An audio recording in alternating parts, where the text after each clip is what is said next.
नमस्कार।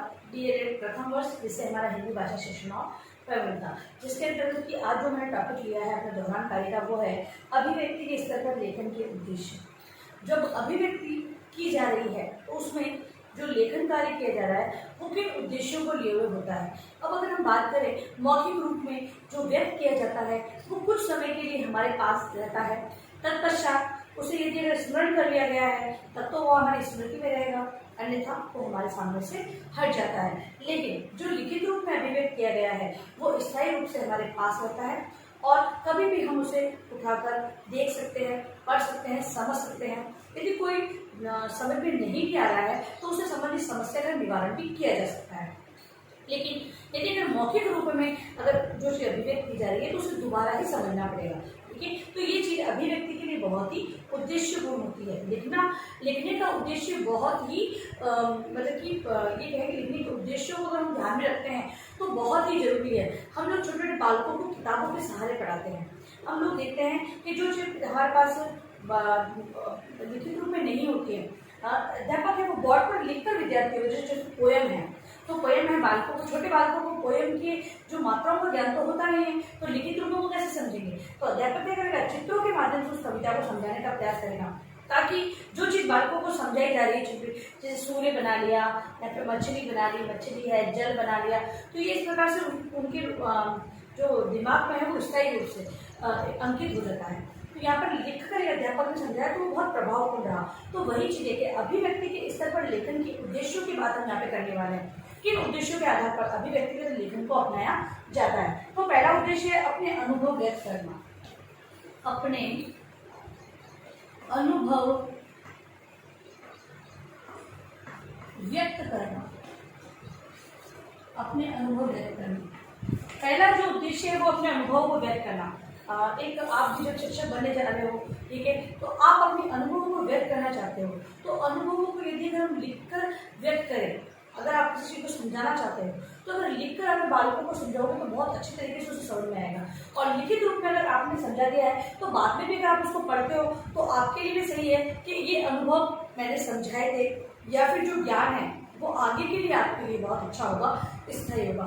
तो अपने अनुभवों को व्यक्त करने के लिए एक लेखक है, लेखक किसी भी कहानी को लिखता है, कहानी से संबंधित जुड़ी छोटी छोटी बातों को भी वो उसमें लिखता है। क्यों लिखता है? क्योंकि वो उसके अनुभव है, उन अनुभवों के आधार पर उस कहानी का सृजन वो करता है तथा उनमें निहित जो भाव उन्होंने देखे हैं, क्योंकि जो एक कल्पना को मौलिकता देने के लिए एक जो लेखक है वो अपने अनुभवों का समावेश उसके अंतर्गत करता है। तो क्या है, पहला उद्देश्य है कि अपने अनुभवों को व्यक्त करने का एक साधन के उद्देश्य, मतलब अभिव्यक्त कैसे करें तो लिखकर व्यक्त किया जाएगा, तो उस उद्देश्य से किया जाता है। अगला है मौलिक रचना के योग्य बनाना।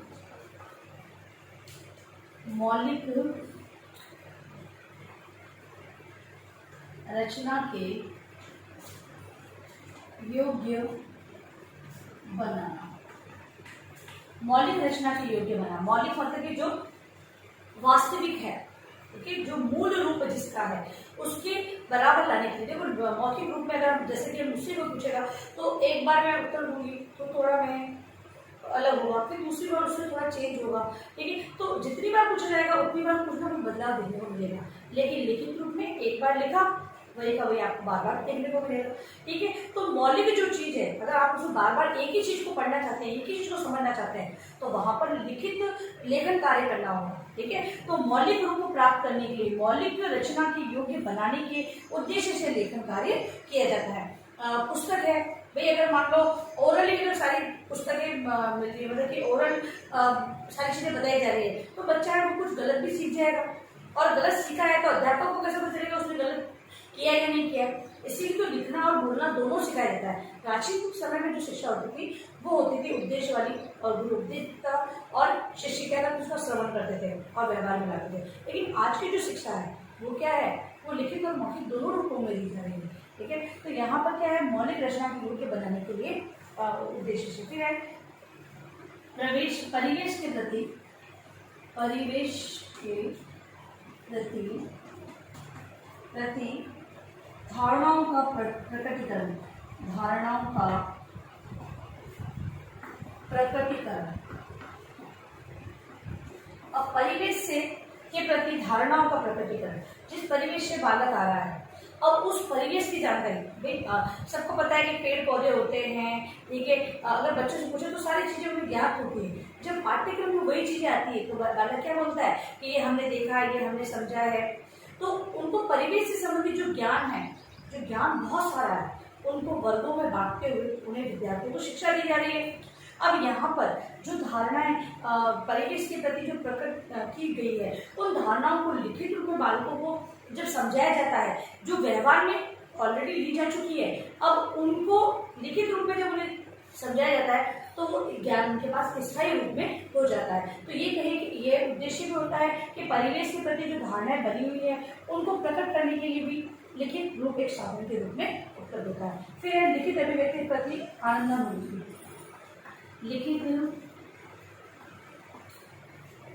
लिखित अभिव्यक्ति के प्रति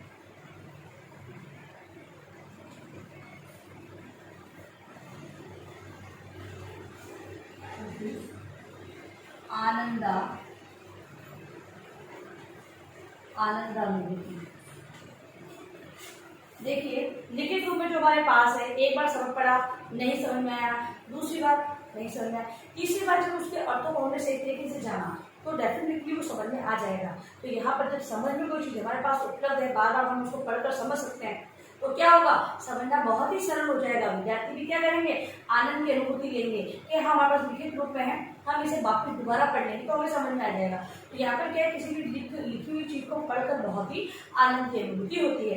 एक व्यक्ति बोल रहा है, ठीक है, बोलने से इतना प्रभाव नहीं पड़ रहा है, लेकिन लिखित रूप में जो चीज हमारे पास है, क्योंकि हम कभी भी उसको लेकर पढ़ सकते हैं, उठाकर पढ़ सकते हैं, तो एक आनंद की अनुभूति प्राप्त होती है। अगला है भाषा का सृजनशील प्रयोग करना सीखना। भाषा का सृजनशील प्रयोग करना सीखना।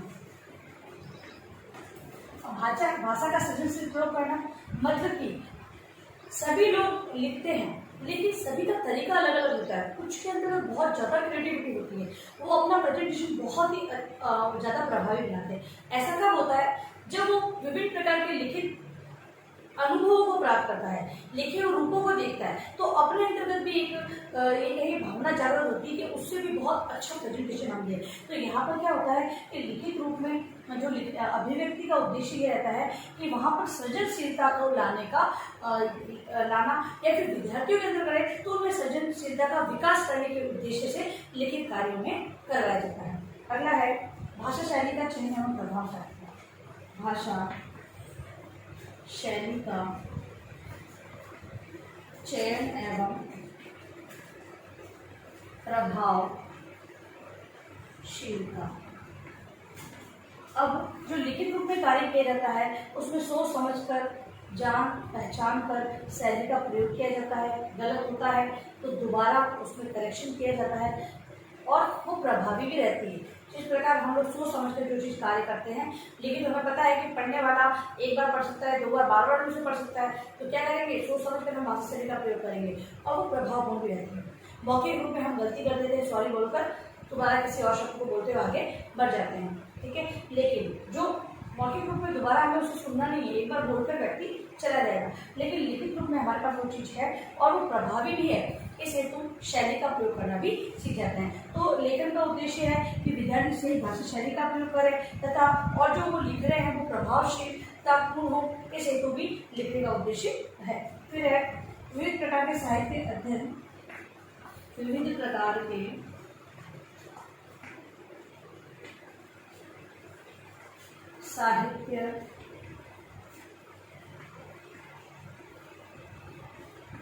के साहित्य अध्ययन की रुचि का विकास।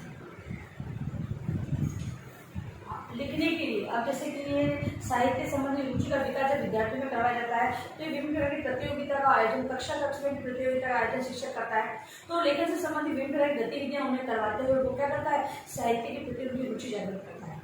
अब लिखने के कौशल का विकास क्या होता है कि बालक क्या करते हैं कि प्रतियोगिता है तो विभिन्न प्रकार से अपनी जानकारी को इकट्ठा करने का प्रयास करते हैं। टॉपिक होता है नया और उन्हें बहुत सारी चीज़ों को ढूंढना पड़ता है। तो यहाँ पर क्या होता है, विभिन्न साहित्यों को हमें पढ़ना पड़ता है।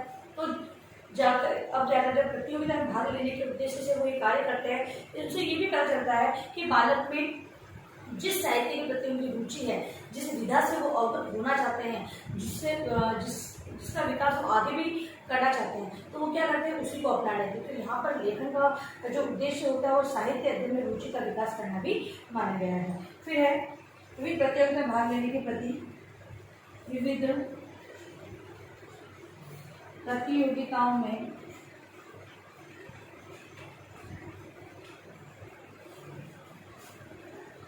भाग लेने की प्रवृत्ति का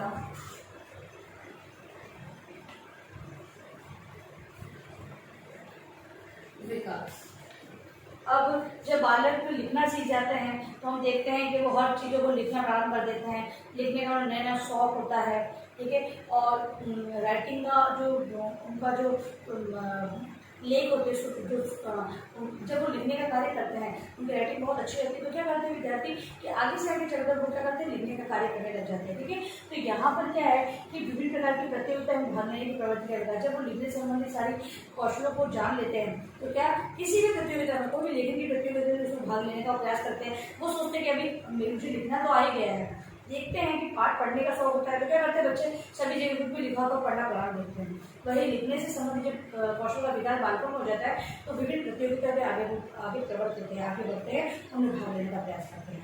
फिर है पत्र पत्रिकाओं में रचना, पत्र पत्रिकाओं में रचना भेजने की प्रवृत्ति का विकास। विभिन्न पत्र पत्रिकाओं में रचना भेजने की प्रवृत्ति का विकास। अब यहाँ पर जब बालकों में लिखने की कौशल का विकास हो जाता है तो बालक क्या करते हैं, जो पत्र पत्रिका समाचार पत्र छपते हैं, आपको पता है छोटे हेडिंग लगे होते हैं, बच्चों के नाम लिखे होते हैं, अनाउंस किया होता है उसके अंतर्गत कि भी इनको इसके लिए प्रोत्साहित किया गया है। तो बालकों में देखते हैं कि प्रोत्साहन राशि भी दी जाती है, यहाँ पर सर्टिफिकेट दी जाता है। तो बालक उससे मोटिवेट होते हुए क्या करते हैं, अपनी रचनाओं को भी भेजने का प्रयास करते हैं। तो लिखने के कौशल का विकास होने के बाद भी ये प्रवृत्ति उन्हें जागृत होती है। फिर है अनुवाद की प्रवृत्ति का विकास। अनुवाद की प्रवृत्ति का विकास। अगला तो उद्देश्य ये होता है कि बालक हिंदी भाषा से संबंधित जो कठिन शब्द होते हैं उनके अनुवाद को जानने का प्रयास करते हैं। इसके अलावा भी जब भाषा का ज्ञान उन्हें लिखित रूप में प्राप्त हो जाता है तो अगर अंग्रेजी को भी समझना हो तब वो हिंदी का सहारा लेते हुए क्या करते हैं, अंग्रेजी को भी समझने का प्रयास करने लग जाते हैं। तो इन उद्देश्यों को लेकर ही जो अभिव्यक्ति के स्तर पर लेखन के ये उद्देश्य माने गए हैं।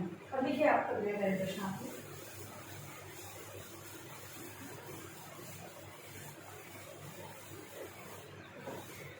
गृह कार्य है आपका आज का, अभिव्यक्ति के स्तर पर लेखन के उद्देश्यों का वर्णन करें। ठीक है, ये जो गृह कार्य प्रश्न है उसे अनिवार्य रूप से आपको अपने उत्तर उसके लिए करना है।